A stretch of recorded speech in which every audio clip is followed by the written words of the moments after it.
Thank you everybody for joining us today. My name is Kassandra McGlone. I am on the board of FountainHead, Rhode Island, and I'm also a business performance advisor with Insperity.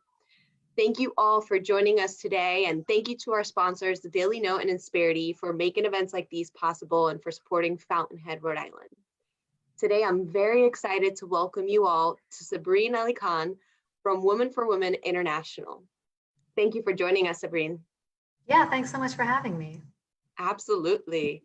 So for all of our new viewers who haven't attended before one of our spotlights, FountainHead, Rhode Island's mission is to connect like-minded individuals with diverse backgrounds that share similar passions, visions, and ambitions for moving Rhode Island forward. And one of the ways that we do that is by spotlighting individuals who are making a big impact like Sabreen. So Sabreen, I'd like to start it off with perhaps, sharing the audience a little bit about yourself and Women for Women International. Yeah, I'd love to. So as you said, I'm Sabreen Alikhan. I am currently the Director of Monitoring, Evaluation, Research, and Learning at Women for Women International. And our organization has been around for almost 30 years. We essentially exist to try to address women's empowerment, specifically in conflict-affected countries. So in countries that are affected by war and conflict, we implement a program that is aimed at improving women's social empowerment and also economic empowerment in these contexts. And ultimately, we're trying to give women the potential to determine the course of their own lives in these places, and also just reach their fullest potential. So we provide a bundle of activities that I'll go into in a bit, but everything is meant to support women on their journeys to self-reliance and support them and their households, but also support their communities to be more accepting and tolerant of women participating in community activities.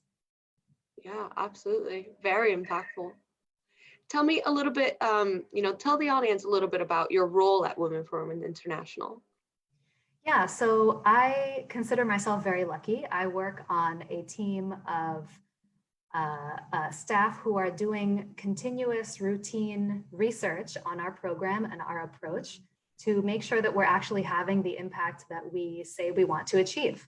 So we are continuously working with our local field staff to connect with women who go through our program, to find out from them what are the changes that they're seeing in their lives due to our program. And this data helps us inform whether we're having the right approach to poverty alleviation, to gender equality, shifting attitudes towards gender equality. Mm-hmm. So it helps us improve our program and our approach continuously.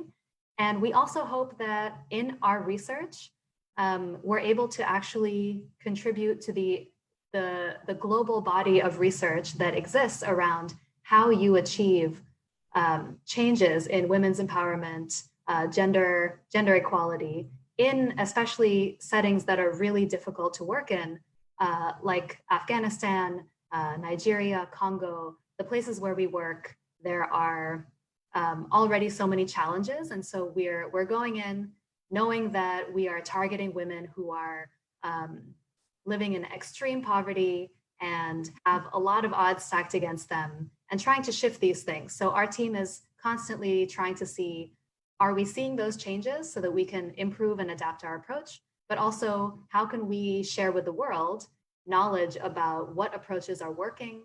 How can we learn from other researchers how to adapt other approaches to incorporate into ours? So I get to see kind of the bird's eye view of the work that we're doing in concert with our local staff, and it's a pleasure.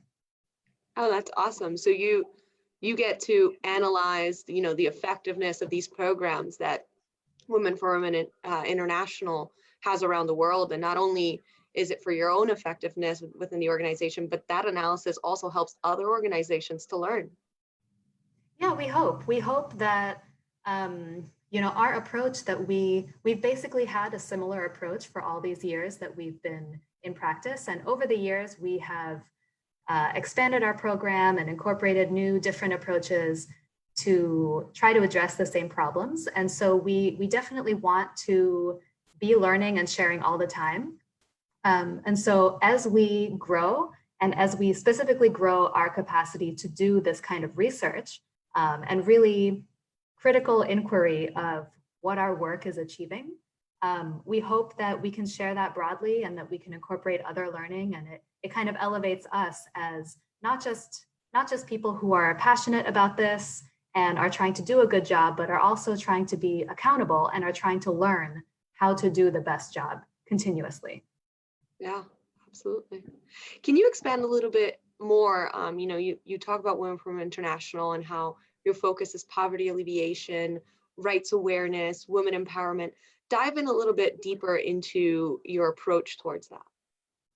Yeah, so at the heart of our program is a 12-month-long social and economic empowerment training that we enroll women in to get equal sides of economic business skills, vocational skill training. If a woman comes in and she has a desire to learn a particular trade, that we have resources to offer, we do that training. We offer specific training in how to form savings groups, which are a great vehicle for women in remote areas to pool their savings and allow access to credit where many women are not able to get a loan from a bank, for example, to run their business. And so there's a big economic focus of our program, trying to have women be more self-sufficient economically. And then there's another side of the training that is dealing a lot more with the social side. So we want very much to be raising women's awareness of their rights. So in all of the countries where we work, women have rights enshrined in their constitutions. And many times they don't know those rights, or local customary laws kind of trump a national constitution. And so, can women actually, what's the word I'm looking for? Can they access their rights, and can they actually participate in a meaningful way in their communities without knowing what their rights are? So we try to teach about rights to inheritance, and we also want women very much to be decision makers. So in their households, we try to teach strategies to negotiate decision making with a spouse or with other relatives who might otherwise not be open to that. We also want women to know their rights when it comes to violence. So in a lot of places, women are exposed to violence and abuse, and they may not necessarily recognize it as so. It becomes normalized in many contexts. And I think that can be a universal issue, actually. And so we try to raise their awareness of the fact that there is inherent value in being a woman and being recognized for having the ability to participate equally as a man does. And so we offer all of these trainings over the course of a year, and it's in a setting where women are grouped together in classrooms of 25. And so I'll back up. The women who enter our program are targeted specifically because they're living well below the poverty line. So we target women who are living in extreme poverty, who are also severely affected by war and conflict. We know that when war or any kind of security situation comes to a community where we work, it can completely turn the community upside down. And so women are disproportionately affected in this way, because if men are just normally the breadwinner on the road to recovery, a man is more likely to be able to get back on his feet, whereas women are even further behind in that recovery process. And so we're targeting women who we know have the potential to catch up and actually be contributing to their communities. We're also selecting women who we know have been affected by social isolation. In some communities, it's not so common to just walk down the street and be a woman, or walk around your community and see other women who are out in public. And so we want to access those populations and bring them into a secure environment where they actually can communicate and relate to peers who are like them, who maybe without the program, maybe they would not have as much opportunity to meet each other. And so we are training them in this setting, but we're also hoping that these classrooms become a support system for women to try to fight that social isolation. So it's as much an economic focus as much as a social focus. I'll also say that women through the program, each month that they're in the program, they receive a $10 stipend per month. And this small amount is meant to be used directly by the woman. So she may be in a situation where she doesn't have complete control over household finances. And so by providing this directly to her, she can now feel in control of some kind of asset and determine for herself, does she want to put it in savings? And of course, we emphasize a lot of saving strategies. Do you want to use it towards starting a business or keeping a business going?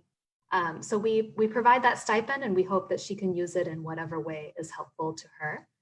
And so that is the core of this bundled training approach. And over the years, we've even expanded on that. So this has been motivated by just listening to women, listening to their needs, hearing from them what more they need to succeed. And what we've heard a lot is, we can train women all we want, but sometimes what really makes the difference is supporting an enabling environment around her that is supportive of her actually getting to exercise these skills and use these resources. So what we interpret as enabling environment is working with men. So I know we're called Women for Women, but we do have a robust program where we try to get men engaged and get men on our side when it comes to just allowing women to participate in community decision-making, economic activities and markets. A lot of the, let's say, key holders for those changes are men. So if we can get them on board, we can get their buy-in through trainings about rights awareness and also things like positive masculinity. Again, we work in very difficult settings where social norms dictate a lot of harmful behaviors and attitudes towards women. And so to the extent that we can work with oftentimes influential men in the communities or even the spouses of women who go through our program, we find that this is a successful approach for us. And we've also expanded into other areas like grassroots advocacy.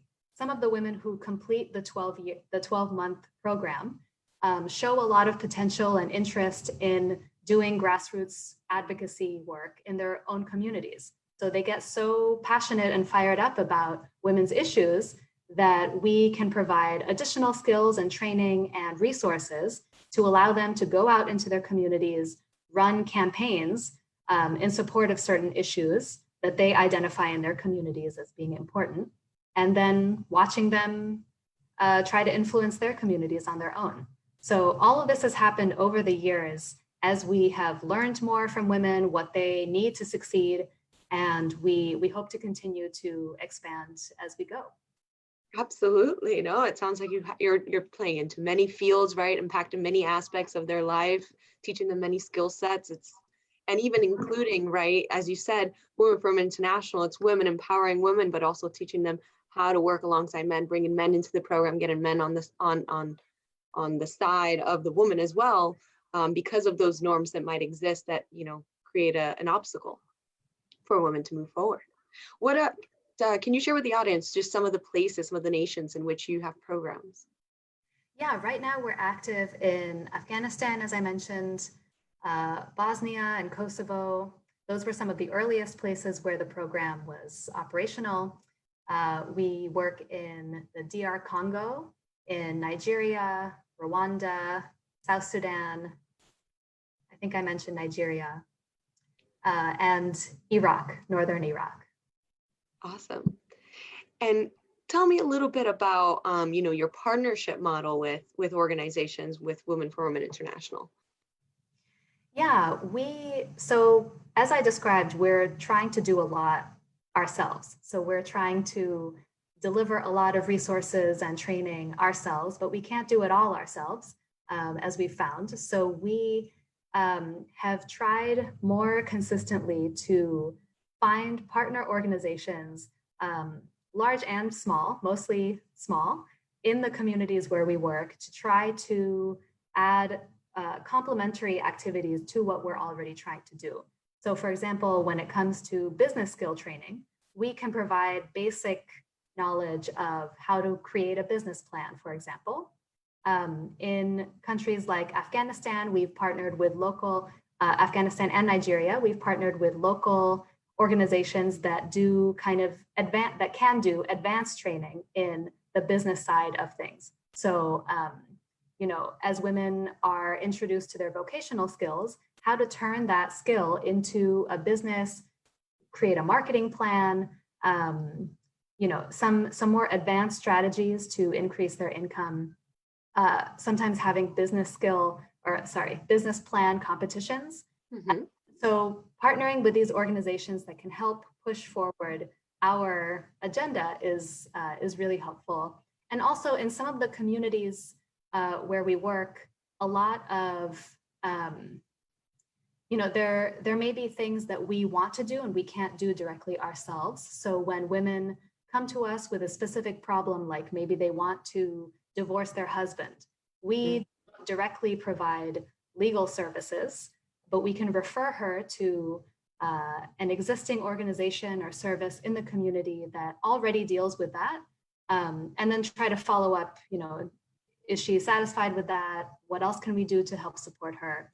So we definitely try to link up with organizations that help us expand and improve our work so that we don't have to try to strain ourselves to do everything.